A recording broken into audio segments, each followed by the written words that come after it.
David Jenkins heard the sound before he saw anything. A soft, high, and shaky whinny that did not belong in his barn at 4 a.m. He had lived on ranch land his whole life and had spent 32 years caring for horses. He knew every voice, every breath, every hoof step from the animals he raised. This sound was new. This sound did not belong. He had not been sleeping well for months, and tonight was no different. The quiet before dawn had become the hardest part of each day for him. It was the time when the house felt the most empty. Walking to the barn always helped settle his mind, even if just for a few minutes. Buttons, his old mare, lifted her head when he stepped inside, then settled back down. His gelding stayed asleep. Everything was normal until David heard the sound again, a tiny whinny, faint but nervous, coming from the far end of the barn. From the last stall, the one he used only for storage. His boots echoed against the concrete as he walked down the dark aisle. When he reached the stall and lifted his flashlight, he stopped like his body had hit a wall. A foal stood in the corner. She was small, shaky on brand-new legs, her coat dark charcoal with soft, fuzzy baby hair, a gray foal, only a few days old, 3 or 4 at most. She blinked at him with wide, dark eyes, unsure but trusting enough to stay in place. David's heartbeat kicked up. It did not make sense. He had no pregnant mares, no visitors, no reason at all for a newborn foal to be standing inside his locked barn in the middle of the night. He swung the flashlight around the stall. Clean straw, a bucket of water, a small bag of mare's milk replacer leaning by the wall. Someone had placed all of this here. Someone had planned it. The foal whinnied again and stepped toward him, her legs shaking under her small body. That was when he noticed the piece of paper. Folded, tied carefully to her tiny halter with baling twine. His hands shook as he untied it. The handwriting was slow and careful, as if written by someone struggling through pain or fear. Mr. Jenkins, her name is Destiny. She was born 4 days ago. I cannot keep her, and I cannot explain why, but she is everything good in this world. Please do not let her end up at auction. Please give her a chance to become what she is meant to be. You are a good man. I have watched you with your horses. I know you will understand someday. I am sorry for so much, but I am not sorry she exists. Thank you for saving her life. There was no name signed. David read the letter again and again, the words blurring as emotion tightened his throat. He looked down at the foal. Destiny! She nosed gently at his hand, seeking comfort from the only person in front of her. Well, he whispered, trying to smile through the confusion. I guess you're mine now. The truth was, David Jenkins never pictured himself living alone at 56. The ranch in southern Wyoming had once been a dream he planned to build with his wife, Leslie. They wanted a house filled with kids, the land passed down to them someday, but life changed without mercy. A winter road, a patch of black ice, and a terrible accident had taken Leslie from him 8 years earlier. The ranch stayed. She did not. He worked cattle to pay the bills and kept a few honest horses who always earned their keep. He had raised many foals, trained many colts. He had a gentle hand and a quiet sense of what each horse needed. Folks trusted him because they knew he never rushed an animal or broke its spirit. But he had not bred horses in years, which made this situation feel even stranger. Nobody lived close by. His nearest neighbor was 8 miles away. You did not end up on David Jenkins' ranch by accident. Someone had driven in the dark, stepped into his barn, and left a newborn foal with a handwritten letter tied to her halter. Someone who knew him. Someone who trusted him. David looked at Destiny again. She wobbled toward the bucket of water and sniffed at it, not knowing what to do. His protective instincts rose fast and strong. She needed milk. She needed warmth. She needed someone who would not let her slip into danger. He mixed the replacer with practiced hands, though his mind was spinning with questions. Was she healthy? Did she get colostrum from her mother? Would she survive without it? The first feeding took patience. She bumped the bottle with her small head, confused, spraying milk across his shirt. But finally she understood and began to drink. 16 ounces gone in minutes. Her tiny tail swished with relief. Someone had cared for her. Someone had made sure she was fed before bringing her here. Someone who cared enough to save her but not enough to stay. Or maybe they could not stay. As Destiny finished her milk and pressed her small body into his leg, searching for warmth, David felt something move inside his chest, something he had not felt in a long time, a spark of purpose, a spark of hope. He did not know who left her, he did not know why, but he knew one thing with absolute clarity. He would protect her, whatever the cost. David fell into the hard rhythm of caring for a newborn foal, the kind of work that demanded every ounce of patience a person had. Destiny needed to be fed every 2 hours through the night. Her stall needed to be cleaned constantly. Her health had to be watched with sharp eyes, because young foals could fade fast. Some nights she drank well. Some nights she fought the bottle and cried softly for a mother who was not there. But David stayed with her through all of it. He talked to her in a low voice while he folded fresh bedding. He sat on an overturned bucket and stroked her small neck while she slept. He warmed milk in the old kitchen kettle and checked the clock again and again to make sure she never missed a feeding. Little by little, Destiny learned to trust him. When he entered the barn now, she nickered and hurried toward the stall door on wobbly legs, happy just to see him. Yet even in those quiet moments, the question stayed heavy in David's mind. Someone had cared for this foal. Someone had named her, fed her, written a message full of love and fear. Why leave her here? Why not call him? Why disappear so completely? He made reports to the sheriff's office, though he knew it led nowhere. There were no brands, no microchips, no sign of the mare. No one in the nearby counties reported losing a foal. The deputy told him, "If no one claims her in 90 days, she's yours." But David already felt she was his. It settled in him like truth. Still, he asked questions around town, feed store, vet clinics, neighbors. Had anyone bred a gray mare recently? Had anyone seen a late-term pregnant horse? Every answer was the same, no. Then one morning, 2 weeks after bringing Destiny into his care, David stopped by a local supply shop. As he stepped out with a sack of grain, he heard someone call his name. It was Robert, an old friend who ran a small breeding operation 20 miles away. "I heard you've got yourself a foal," he said, raising a brow. "Gray filly, right?" "Word travels faster than I do," David replied. "Yeah, someone left her at my place. Any chance you know who she belongs to?" Rob's expression changed. He glanced around, then held out his hand. "You got a picture?" David pulled out his phone and opened a photo he'd taken of Destiny that morning. The filly stood in the sunlight, her dark coat already showing hints of the silver she'd grow into. Robert stared at the picture long and hard. "David, I think I know this foal, or at least the mare she came from."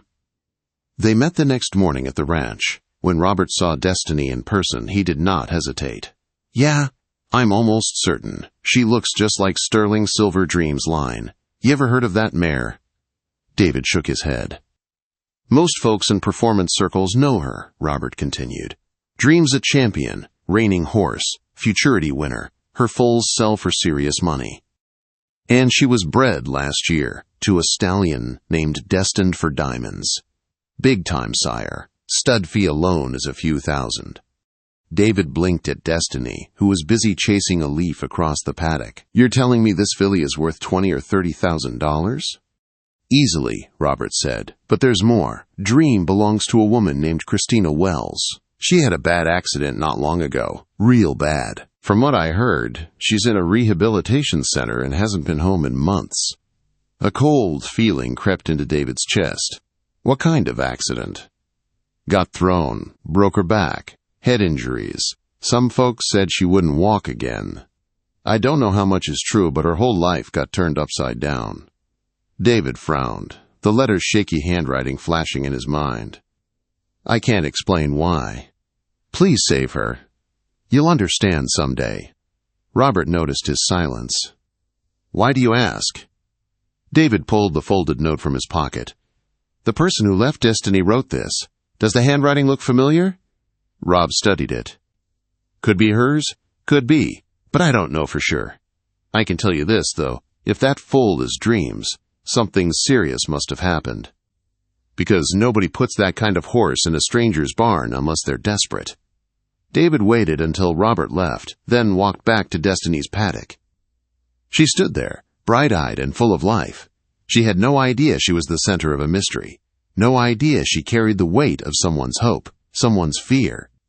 David looked at her tiny face and felt a silent promise form inside him. Whoever put her here trusted him to protect her, trusted him with something precious. And he would not fail them. But he needed answers. That night, after feeding Destiny, David sat down at his computer. He searched the name Christina Wells. He found old videos of her riding Dream with skill and joy. He found a news article detailing her accident, and then he found something else, court filings. A conservatorship, her brother petitioning for control of her property, her assets, her horses. David leaned back, breath tight. Someone had taken Destiny from that property. Someone had hidden her. Someone had brought her to him because they were afraid of what would happen to her otherwise. He stared at the screen, the truth settling in his gut like a stone. Destiny wasn't abandoned. She was rescued. And the person who rescued her had trusted him above every other rancher in Wyoming. The next morning, he did something he never thought he'd do.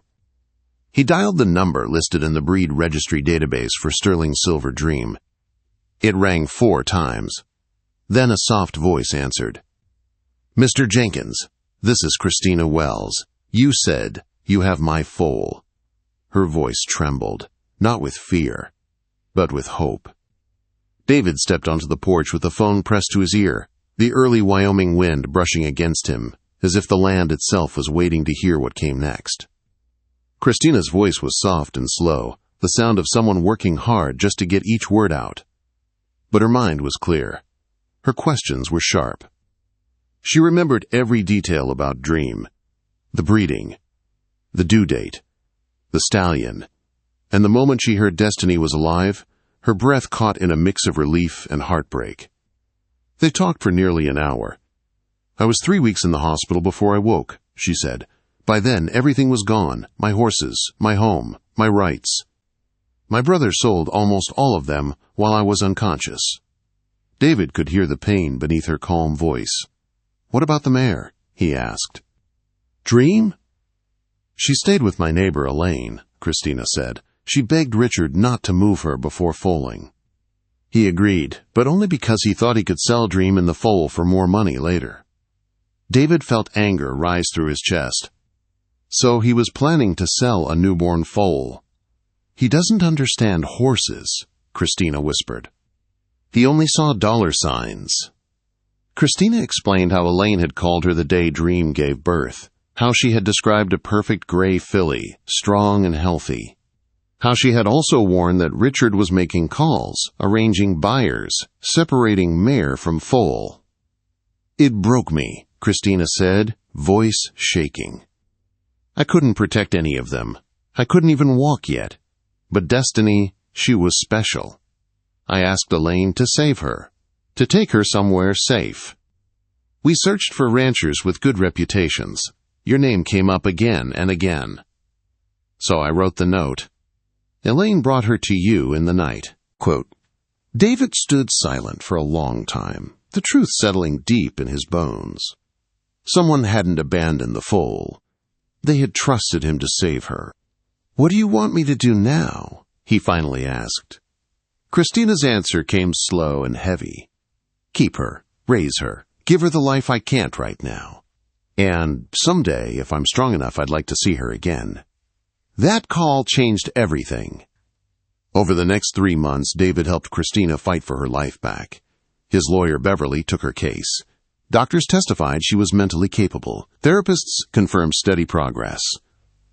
A judge reviewed the evidence and dissolved her brother's conservatorship on the condition that she continued rehabilitation and accepted help managing her horses.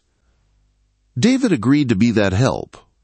They formed Wells Jenkins Performance Horses, a partnership built on trust and second chances. Together, they planned to rebuild her small breeding program, starting with the ones they could recover, and the two who mattered most, Dream and Destiny. 2 weeks after winning the court battle, Elaine drove onto David's ranch hauling Dream in a borrowed trailer. The moment they opened the door, the gray mare let out a deep nicker that echoed through the yard. Destiny, now 4 months old and full of energy, lifted her head. She called back, high and bright. They released Dream into the paddock, and the reunion brought tears to every person watching. Destiny ran straight to her mother. Dream sniffed her from nose to tail, checking every part of the foal she thought she'd lost forever. Destiny pressed her face into her mother's neck, trembling with relief. They stayed like that for a long time. "They're home now," David said softly. And it felt true. Weeks later, Christina visited the ranch for the first time since the accident. Elaine drove her. David met them outside, and when he saw Christina in her wheelchair, he felt respect rise in him. She was fighting hard. It showed in every careful movement. Dream walked to the fence the moment she saw her. Christina reached out with shaking hands, and the mare lowered her head so gently it made David's eyes burn. Destiny came next, nosing the wheels of the chair before letting Christina pet her soft neck. The young filly was quiet, almost reverent, as if she understood exactly who this woman was. "She's perfect," Christina whispered, "just like I hoped." As the months passed, Christina grew stronger. Therapy helped her walk again, first with a walker, then with a cane. She visited the ranch twice a week. She watched David work with Destiny, offering advice and training tips. Her confidence returned, piece by piece. Destiny turned 1 year old, then 2. She grew taller and stronger, her coat shifting from dark charcoal to a soft silver. She moved with a boldness that made ranch hands stop and stare. People whispered that she might become something extraordinary. When Destiny turned 3, David started her under saddle. She learned fast. She trusted deeply. She worked with a kind of heart that set great horses apart. And Christina watched every step. The following year, in Oklahoma City, it all came together. David stood at the rail of a show arena, heart pounding, as the announcer's voice filled the air. "Riding Destined Silver Dream, please welcome Christina Wells." The crowd roared as Christina, fully recovered, confident, steady, rode Destiny into the arena. The mare was breathtaking. Her muscles rippled under her silver coat. Her movements were smooth and powerful. Every spin, slide, and turn flowed like water. When the pattern ended, the arena erupted with applause. Christina rode out with tears streaming down her face. "You two were perfect," David said when she dismounted. "We didn't win," she said. "That doesn't matter," David replied. "You did the impossible. Both of you." Later that night, David stepped out onto the hotel balcony with the city lights glowing below. His phone buzzed. A text from Christina. "Thank you for saving us. Both me and Destiny. You gave us a future." David typed back, "You gave me mine, too." And he meant it, because 3 years earlier, he had been a lonely rancher waking to a life that felt smaller every day. Then, a foal had appeared in his barn with a note tied to her halter, and everything changed. Destiny didn't just grow into a champion. She brought broken people together. She healed wounds no doctor could see. She rebuilt lives that had fallen apart. All because someone believed she deserved a chance. Sometimes the hardest stories begin with fear. Sometimes the greatest blessings arrive in silence. And sometimes a single foal, left in a dark barn before dawn, carries the power to change everything.